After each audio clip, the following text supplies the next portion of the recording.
നമ്മുടെ വീടുകളിൽ പലയിടത്തും നിലവിളക്ക് പോലും കൊടുക്കാറില്ല. കാരണം അതിന് പരിഷ്കാരം കൊണ്ടെന്നാണ്. ഇപ്പോ ഈ വിളക്കുകളുടെ ആരും കൊടുക്കില്ല.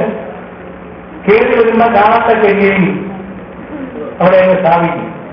വിളക്കിന്റെ ഉത്തരവാദിത്വം വിളക്ക് എന്ന് പറയുന്നത് തന്നെ എങ്ങനെ ഉണ്ടായി? വിളങ്ങുന്നത് കൊണ്ട് വിളക്ക്, വിളക്കുന്നത് കൊണ്ട് വിളക്ക്, നിലവിളക്ക്, നിലത്ത് വയ്ക്കുന്നത് കൊണ്ട് നിലവിളക്ക്, ഇങ്ങനെ പല രീതിയിൽ അതിന് അർത്ഥം തന്നെ ഉണ്ട്. ആ അർത്ഥവും ഇതുപോലുള്ളതാണ്. മുമ്പേ നമ്മൾ പ്രസംഗം വരുന്നു. ചിലരൊക്കെ ഈ ദീപവും കൊണ്ട് നമ്മുടെ നേതാവിന്റെ പുറകാണ്. നേതാവ് വേണം, ഡെമോക്രസി എതിരിക്കുന്ന പണി നോക്കണം.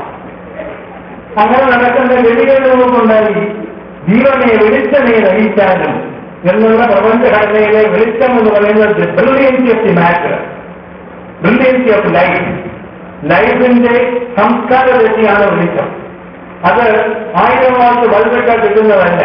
ഒരു ശവശരീരത്തിന്റെ മുകളിൽ 10,000 വാട്ട് ബൾബിട്ടാലും ആ അടുത്തിരുന്ന് കരയുന്ന ഒരാളിന്റെ മുഖത്ത് സങ്കടമാണ് തുരിച്ചു നിൽക്കുന്നതെങ്കിലും ആ ജീവൻ നൽകുന്ന സംസ്കാരത്തിന്റെ ഭാവം ആ കരയുന്ന മുഖത്ത് കാണുന്നത് പോലെ ശവശരീരത്തിൽ കിട്ടുകയില്ല. ഈ വ്യത്യാസമാണ് സായിപ്പ് കണ്ടുപിടിച്ച ലൈഫ് അല്ലെങ്കിൽ ആക്ഷൻ സ്പെക്ടത്തിന്റെ energy, electron, neutron, proton, positron, electron energy എന്ന് പറഞ്ഞിങ്ങനെ പോകുന്നുണ്ട്. ആ എനർജി എന്ന് പറയുന്നതിന്റെ ഭാവവും നമ്മൾ പറയുന്ന പ്രസന്നത അല്ലെങ്കിൽ പ്രസരിപ്പ് അല്ലെങ്കിൽ പ്രകാശം എന്ന് നമ്മൾ പറയുന്ന ചൈതന്യം എന്ന് പറയുന്നതും തമ്മിലുള്ള ബന്ധം നമ്മുടെ കുട്ടികളെ പറഞ്ഞ് മനസ്സിലാക്കണം. അങ്ങനെ മനസ്സിലാക്കിയാൽ ചൈതന്യത്തിന്റെ വ്യാപ്തി ജീവന്റെ സംസ്കാരമാണെന്ന് അവർക്ക് ബോധ്യം വരും. അങ്ങനെയുള്ള ജീവസംസ്കാരത്തെ വളർത്താനും നിലനിർത്താനും അതിൽ തങ്ങിക്കിടക്കുന്ന വേണ്ടാത്ത അംശങ്ങളെ ഈ പറയുന്ന പ്രകാശത്തിന്റെ ബ്രില്യൻസ് കൊണ്ട് ദൂരെ കളയാനും നമുക്ക് കഴിയും. ഇത് വേറെ ഒരു ഉദാഹരണം വേണ്ട.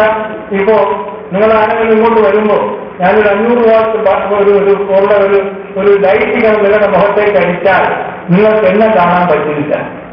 കാരണം എവിടെയാണോ പ്രകാശം വ്യക്തിയുടെ കണ്ണിൽ നിന്നും വരുന്ന ജീവന്റെ ചൈതന്യത്തെ അതിജീവിച്ചുകൊണ്ട് വസ്തുബോധം കൂടി നിൽക്കുന്നു. മാറ്ററിന്റെ എനർജി ലൈറ്റ്.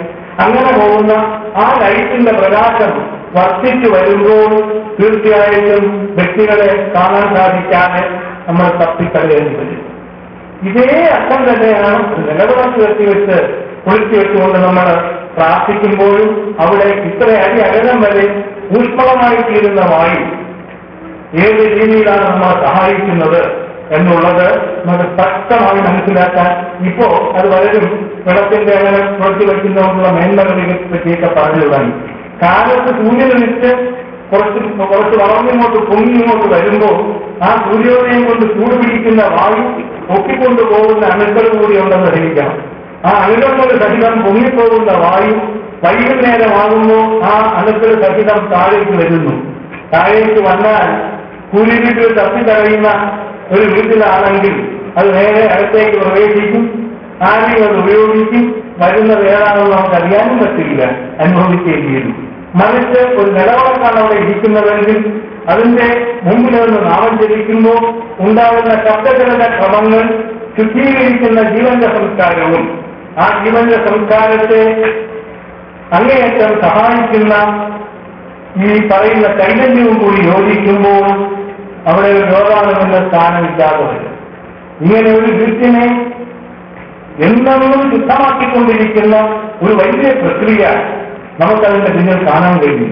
ഇപ്പോ സാധാരണ നാട്ടുപുറത്ത് പോലും തന്നു പറ്റിയിട്ടുള്ള ഒരു ഏക ദോഷം പോലും നമുക്ക് പോണം. അച്ഛന് വേറെ കാര്യമുണ്ട്, അച്ഛന് വേറെ കാര്യമുണ്ട്. ചെറുക്കം പോലും നാമെങ്കിലും തോന്നണം. അവൻ പോകില്ല, അച്ഛന്മാർന്ന് പറഞ്ഞത് അങ്ങനെയൊക്കെ മരണമെന്നൊന്നും പറയാനില്ല ഇപ്പൊ. അതുകൊണ്ട് ആ രീതിയിൽ കലാശിച്ചിരിക്കുന്നു നമ്മുടെ അനുഭവം. അതിനോട് തോന്നുന്ന ഒരു രണ്ടാം സ്ഥാനം നൽകുന്ന ഒരു പങ്ക് നമുക്ക് വന്നുപോയി. അതില്ലെങ്കിൽ ഇത് എത്രയും വ്യക്തമായി തന്നെ ഈ ഹിന്ദുവിന്റെ യൂണിറ്റിയെക്കുറിച്ച് പറയാനും പ്രേരിപ്പിക്കാനും ഒന്നും നടക്കണ്ട. സ്വാഭാവികമായിട്ട് അതുണ്ടായിക്കോളും.